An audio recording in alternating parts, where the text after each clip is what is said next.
দুইটি বিষয় নিয়ে কথা বলবো যা আমাদের সমাজে বহুল প্রচলিত। এমন দুটি কথা আমাদের সমাজে রয়েছে, যার একটি হচ্ছে যেমন রাতে আয়না দেখলে স্বামীর হায়াত কমে যায়, অমঙ্গল হয়, দ্রুত মারা যাওয়ার সম্ভাবনা আছে, এবং রাতে চুল আঁচড়ানো ঠিক নয় এ বিষয়ে একটি প্রচলিত প্রবাদ রয়েছে। আসুন আমরা কোরআন এবং সুন্নাহ দিয়ে এই দুটি ব্যাপার আজ বিশ্লেষণ করব ইনশাআল্লাহ। প্রিয় দর্শক, রাতে চুল আঁচড়ানো বা আয়না দেখা নিয়ে হাদিস শরীফে এসেছে, আমাদের প্রিয় নবী হযরত মুহাম্মদ সাল্লাল্লাহু আলাইহি ওয়াসাল্লাম বলেছেন, তোমরা যখন রাতের বেলা আয়না দেখবে অথবা যে কোনো সময় যখন তোমরা আয়নার সামনে যাবে, তখন তোমরা অবশ্যই এই দোয়াটি পড়বে।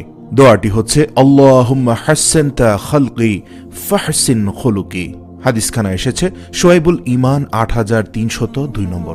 আল্লাহুম্মা হাসসানতা খালকি ফাহসিন খুলুকি। সুবহানাল্লাহ। এই দোয়াটি যতটা সুন্দর, এর অর্থ আরো অনেক সুন্দর। এর বাংলা অনুবাদ হচ্ছে, হে আল্লাহ, আপনি আমার চেহারাকে সুন্দর করে দিন এবং এই চেহারার সাথে আমার চরিত্রকেও সুন্দর করে দিন, আমার আখলাককে সুন্দর করে দিন। সুবহানাল্লাহ। প্রিয় দর্শক, অন্য আরেকটি হাদিসে রয়েছে যে জিনরা রাতের বেলা আয়নাতে অবস্থান করে, এমনকি জিনেরা বাথরুমে সর্বসময় অবস্থান করে। এর জন্য আমাদের সকলের উচিত হবে রাতের বেলা কখনো বাথরুম ব্যবহারের প্রয়োজনীয়তা পড়লে অবশ্যই বাথরুমের দোয়াটি আমরা পড়ে বাথরুমে প্রবেশ করব। এক্ষেত্রে বাথরুমে ঢোকার দোয়াটি ঝটপট শিখে নিন। তা হচ্ছে বিসমিল্লাহি আল্লাহুম্মা ইন্নী আউযু বিকা মিনাল খুবুসি ওয়াল খাবাইস। অথবা এই দোয়াটি পরিপূর্ণ না পারলে শুধুমাত্র আউযু বিল্লাহি মিনাশ শাইতানির রাজিম বিসমিল্লাহির রহমানির রহিম পড়ে ঢুকলেও বাথরুমে ঢোকার দোয়ার ফজিলত আদায় হয়ে যাবে ইনশাআল্লাহ। এখন আসুন মূল প্রসঙ্গে ফিরে আসি। রাতে আয়না দেখা বা বাথরুমে প্রবেশ করার ক্ষেত্রে আমাদের সমাজে যে রিউমারগুলো ছড়িয়ে পড়েছে, এর পিছনে অনেকগুলো বিষয় দায়ী রয়েছে। পূর্বেকার সময়ে সচরাচর রাতের বেলা যেখানে সেখানে বাতি ছিল না, কারণ তখন ইলেকট্রিসিটি বা বিদ্যুৎ ছিল না। কিন্তু আমাদের মাথায় আবার রাখতে হবে যে যেখানে বাতির উজ্জ্বলতা থাকে সেখানে দুষ্ট শয়তানের আসওয়াসা বা আসর খুব একটা কার্যকর হয় না। কেননা দিনের আলোতে যেমন শয়তান মানুষের উপর খুব একটা কার্যকর হয় না, যেটা রাতে খুব ভালোভাবে পারে, একইভাবে রাতে যদি বাসায় উজ্জ্বল বাতি জ্বলতে থাকে অথবা বাসার আঙিনায়ও যদি উজ্জ্বল হাই পাওয়ার হাই ভোল্টেজের বাতি জ্বলতে থাকে, সেখানেও কিন্তু দুষ্ট জিনেদের আসওয়াসা খুব একটা কার্যকর থাকে না। তাই প্রেক্ষাপট বিশ্লেষণ করতে গেলে রাতে আয়না দেখা বা বাথরুমে প্রবেশ করা অথবা চুল আঁচড়ানো এর কোনোটাই নিষিদ্ধ বলা যাবে না, কারণ কোরআন এবং সুন্নাহ এর কোনোটাই সুস্পষ্টভাবে নিষিদ্ধ বলে ঘোষণা করছে না।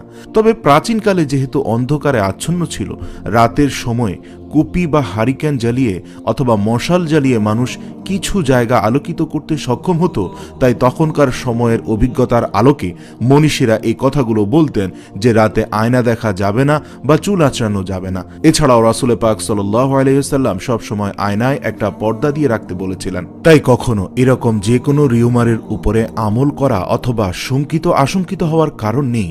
তাই আমাদের সবসময় যে কাজটি করতে হবে তা হলো, আল্লাহ রাব্বুল আলামিন পবিত্র কোরআনে বলেছেন, ফাসআলু আহলা যিকর, তোমরা যা জানো না আলেম উলামার কাছ থেকে তা জেনে নাও।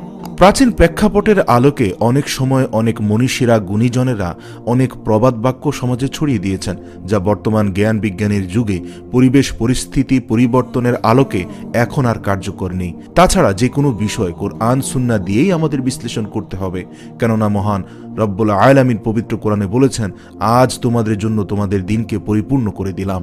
আর যে দিন আল্লাহর তরফ থেকে পরিপূর্ণ করা হয়েছে তার মধ্যে কোনো সংকট বা কোনো বিষয়ে কমতি রয়েছে এমনটা ভাবলে তো ঈমানই থাকবে না। আল্লাহ রাব্বুল আলামিন সর্বক্ষেত্রে আমাদের ইসলামমুখী হওয়ার তৌফিক দান করুক, কোরআন এবং সুন্নাহ অনুযায়ী জীবনযাপন করার তৌফিক দান করুক। তাই রাতের বেলা আমরা আয়নায় নিজের চেহারা দেখতে পারবো, চুলও আঁচড়াতে পারবো, কোনো সমস্যা নেই। তবে রাতের বেলা ভাঙা আয়নার সামনে দাঁড়িয়ে কোনো কাজ না করাটাই ভালো। আর এর কারণ হিসাবে কোনো কুসংস্কার মাথায় আনার প্রয়োজন নেই। ভাঙা আয়না যে কোনো মুহূর্তে দুর্ঘটনা ঘটতে পারে, হাত কাটা যেতে পারে, নিচে পড়ে আরো বড় ধরনের দুর্ঘটনা হতে পারে। তাই ভাঙা আয়নার সামনে না যাওয়াই ভালো। আর চুল আঁচড়ানোর ব্যাপারে যদি বলতে হয়, রাসূল পাক সাল্লাল্লাহু আলাইহি ওয়াসাল্লাম প্রতিদিন 2-3 বার করে চুল আঁচড়াতেন, চুলকে পরিপাটি করে রাখতে ভালোবাসতেন এবং যারা চুল আঁচড়ায় না তাদেরকে তিনি অপছন্দ করতেন।